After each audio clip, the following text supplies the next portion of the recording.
nós tínhamos dois modos e sistemas de trabalho aqui nas missões. O Tupambaé, as terras de Deus, e o Abambaé, o que era exclusivo de cada família. Tupambaé, então, era os ervais, as lavouras, os artesanatos, tudo era de todos. E o Abambaé, quando você casava, você recebia uma casa da sua família, uma casa da população. E ali você não ia deixar de herança depois para o teu filho. Guarani não deixa herança. Guarani não pensa no amanhã. O Guarani vive o hoje.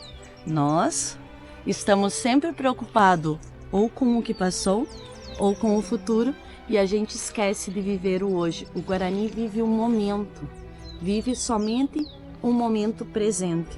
O que passou, ele não tem o controle sobre o que passou. E o que virá, muitas vezes ele nem chegava no futuro, então ele pensava no momento.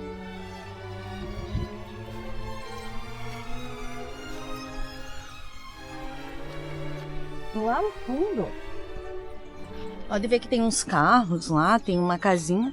Ali tem um local onde o IFAM guarda os seus instrumentos de trabalho. O IFAM é um órgão federal que é o responsável por cuidar do patrimônio histórico, Instituto do Patrimônio Histórico e Artístico Nacional. Atrás dessa casinha tem uma outra casa que a gente chama de casa de passagem para o povo guarani. Nós temos uma aldeia que fica no interior do nosso município e a cada semana eles fazem sistema de revezamento. Há várias famílias que moram lá e cada semana vem 2, 3 famílias vender o seu artesanato aqui dentro do sítio. Os guaranis, eles são os únicos que podem vender artesanato aqui dentro, tá? Então, a cada semana vai uma família para lá e a família que estava na aldeia confeccionando o seu artesanato vem para cá vender o seu artesanato, para eles não precisar ir e vir para o interior todo dia. Eles ficam na casa de passagem ali.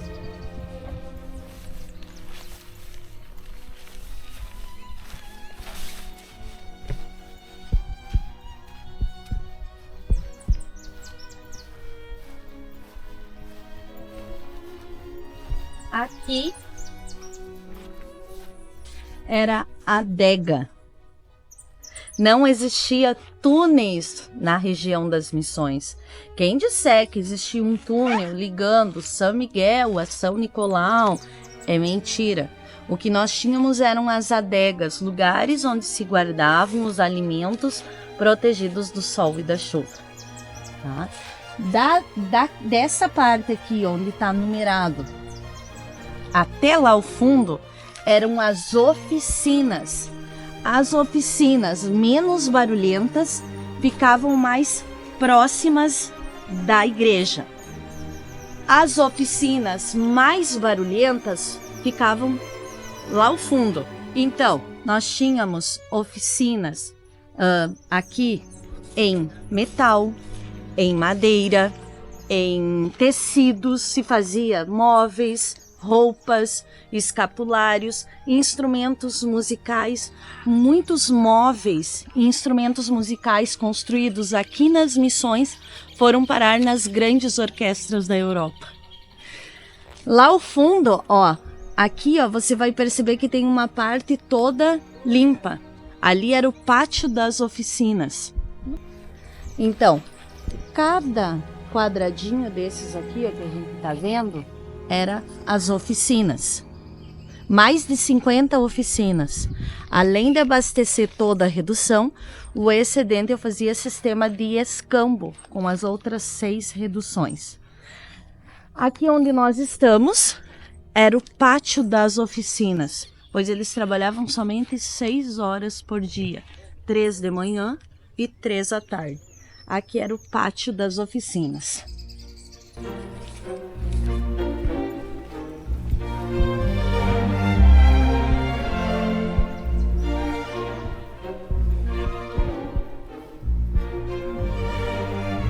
Onde o senhor está vendo aquela plaquinha? Tá vendo lá no fundo? Sim.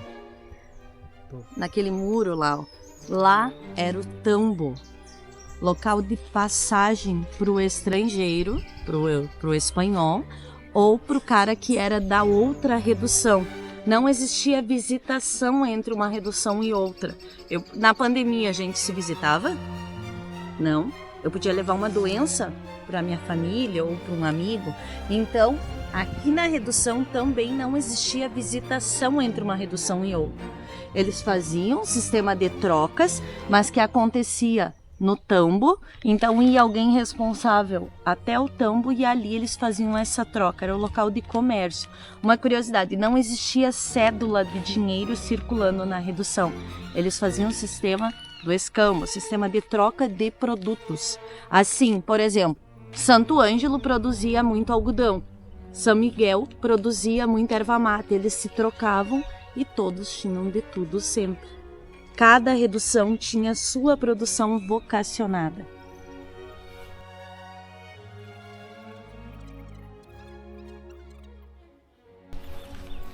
Olha como esse material é diferente. A igreja toda feita em pedra grés. Daí tem a casa dos padres lá, que é a pedra Itacuru, pedra ferro. E esse aqui é tijolo de adobe, tijolo de barro cru. Por isso a proteção em cima, porque ela se desintegra muito fácil com a exposição ao sol.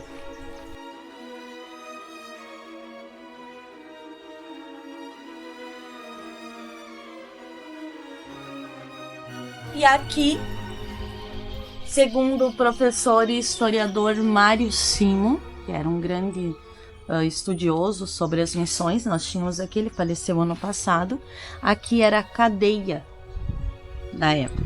Aí o senhor vai dizer, aqui se viveu o verdadeiro cristianismo, comunidades solidárias, pensando no bem de todos, não somente de um ou de outro guia, e tinha cadeia. Em qualquer lugar precisa haver regras de convivência. Você não era obrigado a morar na redução. Esse padre jesuíta, ele convida essa população que está solta no meio da mata, sujeita ao ataque dos bandeirantes, inclusive das outras tribos, a morar num sistema reducional. Você não é obrigado a morar aqui, mas se você aceitar morar aqui, aqui você tem comida em abundância, você tem proteção, você tem uma profissão, você vive em paz aqui, né? É protegido aqui. Mas se você morar aqui, precisa cumprir com as regras. Se caso alguém descumprisse com as regras, vou dar um exemplo, o cavalo. O cavalo, ele era de todos. Se caso um dia o senhor acordasse e dissesse, bah, hoje eu vou pegar um cavalo, olha o tempo para chuva, né? Tá garoando. Vou pegar o cavalo e vou sair, galopar por aí, eu machuco esse cavalo e tem que sacrificar esse animal. Você descumpriu com uma regra. Você não cuidou do que era de todos. Então você vai vir preso para servir de exemplo para os outros 7.000. E é aí que entra a função da cadeia. A cadeia aqui, ela tinha um papel social. Eu vinha preso, eu ficava 1, 2 dias preso, eu ia ficar com vergonha do resto do grupo e eu não ia rescindir no mesmo caso.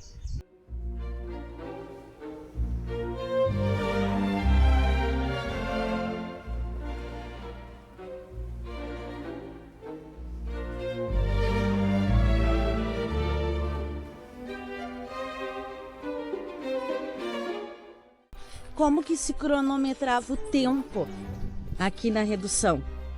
Uma das formas era o relógio do sol. Hoje está chovendo, por isso não vai funcionar, mas se tivesse sol, onde batesse, aqui tinha uma haste alta, mas se eu coloco a minha garrafinha aqui, quando tem sol dá certo também. Onde batesse a sombra, eu boto a garrafinha aqui ao centro, vai dar uma sombra. Onde batesse a sombra dava bem certinho o horário.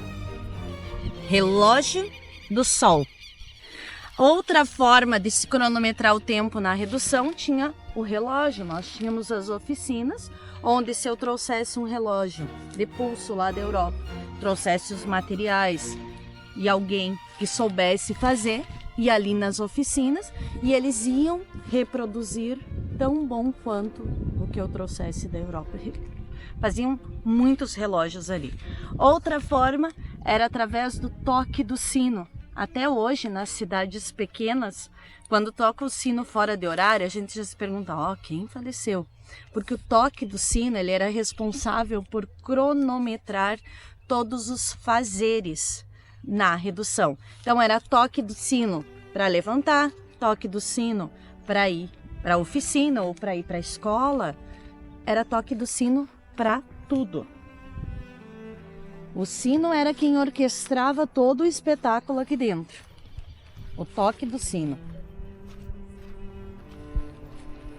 Agora eu vou lhe mostrar a torre. Lembrando, essa igreja nunca teve 2 torres. Certo. Somente uma. Uma igreja missioneira jamais tinha 2 torres. Era somente uma torre sempre. Vou mostrar a escadaria. E tem uma lenda da Iboiguaçu, que é a lenda da cobra grande. Já ouviu falar? Boiguaçu, já. Iboiguaçu. Guaçu grande, boi, cobra. Cobra grande. Olha, aqui eu tenho uma escadaria em pedra. Essa escadaria, ela foi trancada aqui. Não sei se eu contei pro senhor, mas meu pai caiu lá de cima daquela janelinha, lembra que eu mostrei pro senhor lá? Pois é, daí, para as pessoas não ficarem subindo toda hora nela, a questão de proteção do prédio, das próprias pessoas, então eles interditaram essa escada. E aqui, a nossa torre, a gente tinha 6 grandes sinos a badalar, dia e noite, noite e dia. Há uma lenda que diz assim, que os guaranis, eles moravam felizes aqui. Quando eles são expulsos devido ao Tratado de Madrid, a Guerra Guaranítica e a expulsão dos jesuítas, eles dizem assim, não vai ficar para nós, que somos os verdadeiros donos, pois a gente também não vai deixar para os portugueses. Então eles saem colocando fogo na mata, nos ervais, nas lavouras, em tudo que eles encontram pelo caminho. E nisso, lá no meio do mato, nós tínhamos a Iboiguaçu. Guaçu grande, boi cobra. Cobra grande, uma enorme cobra que vivia ao redor da redução. Essa cobra, ela era considerada protetora da natureza.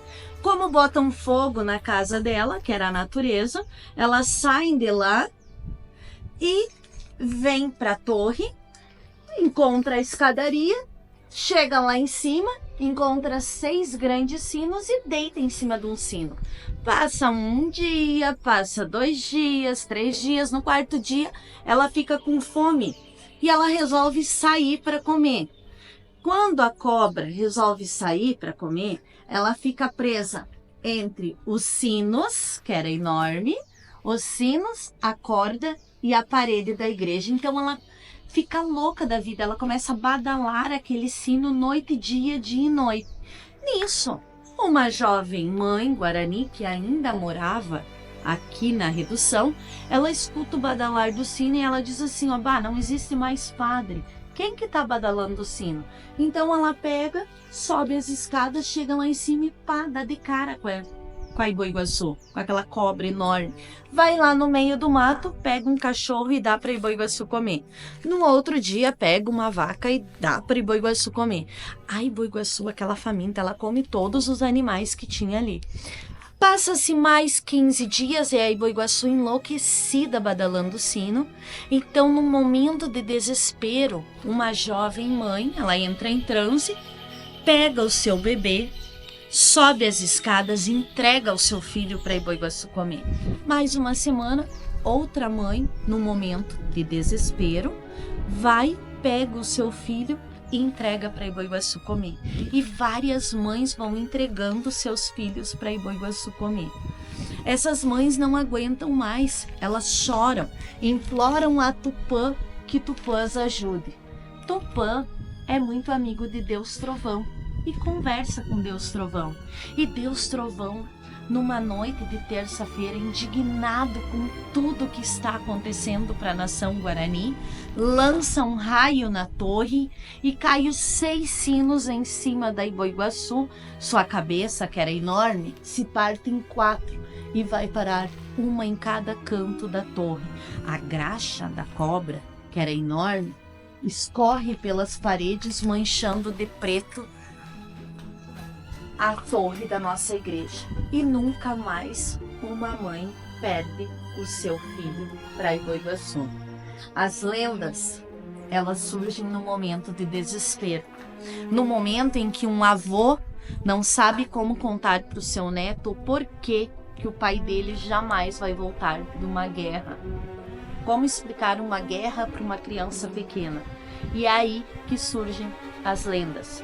A Iboiguaçu nada mais era do que o exército português e espanhol, enorme, vindo até as missões, sugando os filhos da nação Guarani.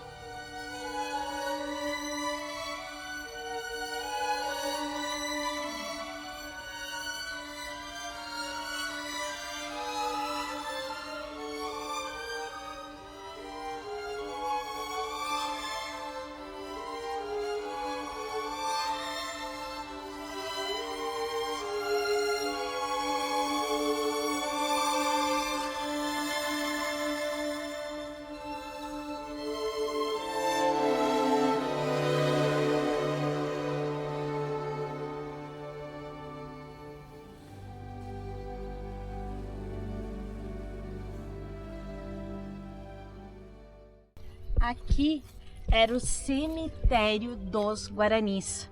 Esse cemitério tinha um caminho em formato de cruz ao centro, onde os Guaranis eram enterrados separadamente. Meninos, meninas, homens e mulheres. Antes da chegada dos jesuítas, eles eram enterrados em urnas de barro, em modo fetal, que nem no útero da mãe, modo de feto. Por quê? Porque para o povo Guarani a terra não é considerada sujeira, é a nossa mãe. Da terra eu venho, para a terra eu retorno. Depois dos jesuítas, os jesuítas introduzem o caixão. Os padres eram enterrados atrás no altar-mor da própria igreja. Se caso acontecesse um Covid, uma gripe forte, que nem nós tivemos o Covid há poucos anos atrás, eles eram enterrados fora da redução, para não ter perigo de contaminar os outros aqui dentro. Aqui era o Cotiguaçu, a casa de proteção das viúvas e dos órfãos.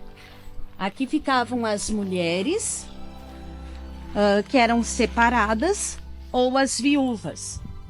Aqui tinha todo um cuidado social.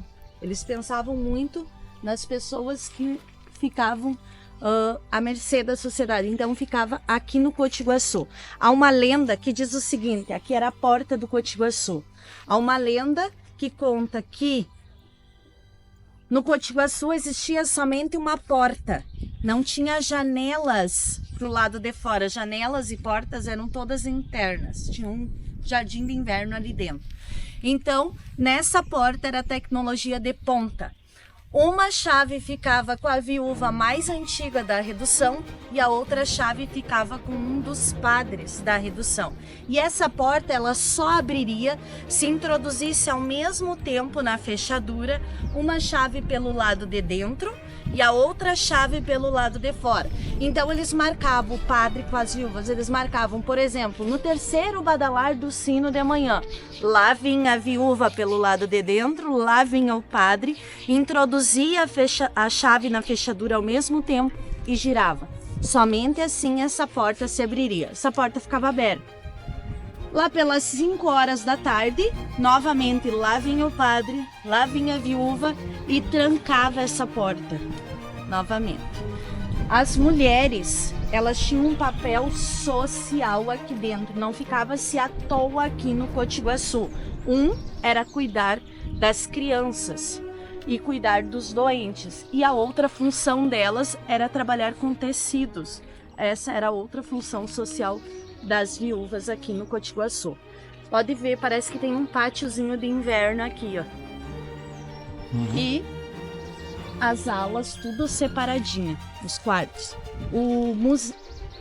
A casa do zelador, que fica ali junto com o museu, ela está imitando o Cotiguaçu. Pode perceber que ele não tem janela. Uma coisa muito interessante que eu amo nessa parte aqui, ó, é como que a natureza ela se apropriou do passado e o passado está protegendo a natureza. Se eu derrubar essa árvore, vai cair as pedras, os remanescentes. Se eu derrubar as pedras, vai cair a árvore. Então, uma está em simbiose com a outra.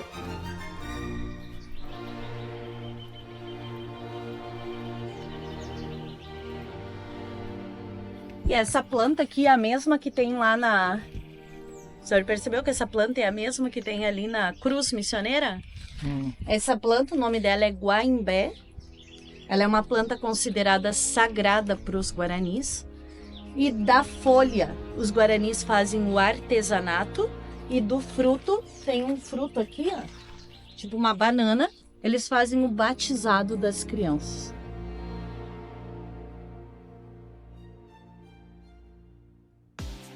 Você quer morar ou investir em Encarnação, no Paraguai? Alugar ou comprar um apartamento, casa, terreno ou uma propriedade rural? O Grupo Guarani tem tudo para você. Envie uma mensagem pelo WhatsApp